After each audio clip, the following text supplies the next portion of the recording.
Well, shaking, folks. Back with another reaction. Back with some more Girls Aloud, and we're returning to the 2004 album What Will the Neighbours Say? Thank you again to Flemish Giant. And the next track is Wake Me Up, which is a request, a command, perhaps an entreaty, though it sounds a bit more intense than that. And of course, it makes me wonder whether the person is talking to themselves in a dream, perhaps, and maybe more figuratively in reality or in waking life, but in relation to some fixation or some situation into which they feel they've fallen asleep or otherwise become entrenched and need some extraction from.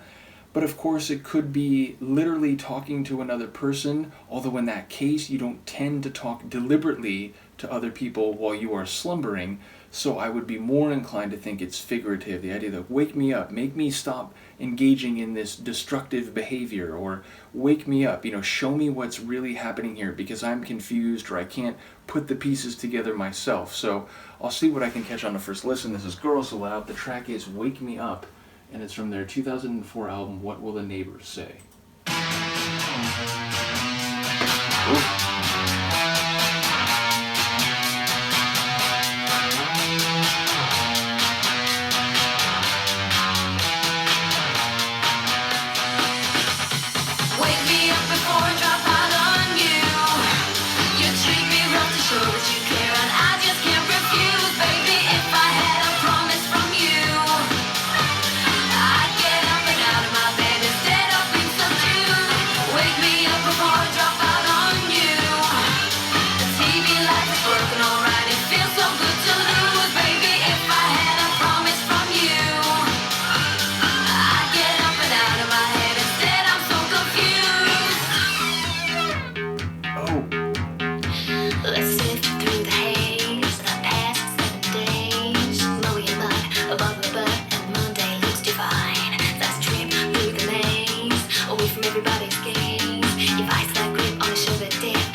Love that one. Brilliant, dark, intense, edgy, aggressive, while also seemingly conceding the dominant position to the other person because of the lack of clarity, because they're not even sure, the narrator, whether the other person is really into them or whether it was just the margaritas talking. So it sounds like someone who has made a connection, maybe specifically physically, with this guy, but then they're not getting any clear indication of commitment or some more significant emotional expression, so they don't really know where they stand, and they feel like they're maybe sifting through the haze, I think there was a line, and they're unable to get out of their own head and make sense or heads or tails of what's happening. And what was the line about, like, you'd get up out of your bed, but instead they're like subdued and they're, not sure how to act or how they're feeling.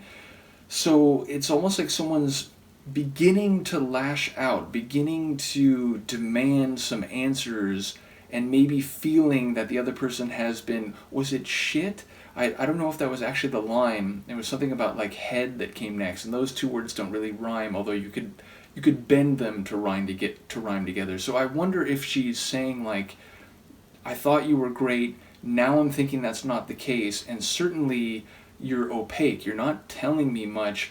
You're not letting me know whether this actually means anything to you or whether it was just the result of a night of getting a bit drunk and sort of feeling that warm buzz and glow, and we ended up in bed together, but now I don't really know where I stand, and I'm sort of paralyzed. I'm, unable to know what to think or how to move or how to act here, and I've basically reached the end of my limit with that. Like, I'm now beginning to feel a bit angry or a bit upset because, you're this sort of, you're playing everything too close to the vest, and I have no idea what's going on. So the perhaps psycho-emotional angst or frustration feels like it's bubbling through in the sonics, which there was like this metallic sort of echoic sound.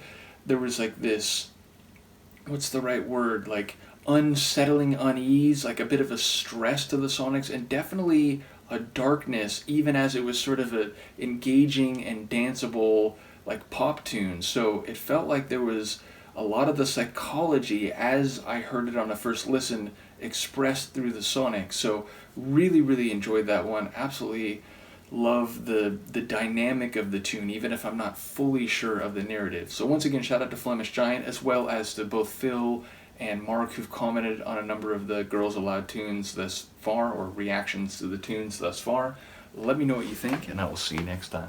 Peace.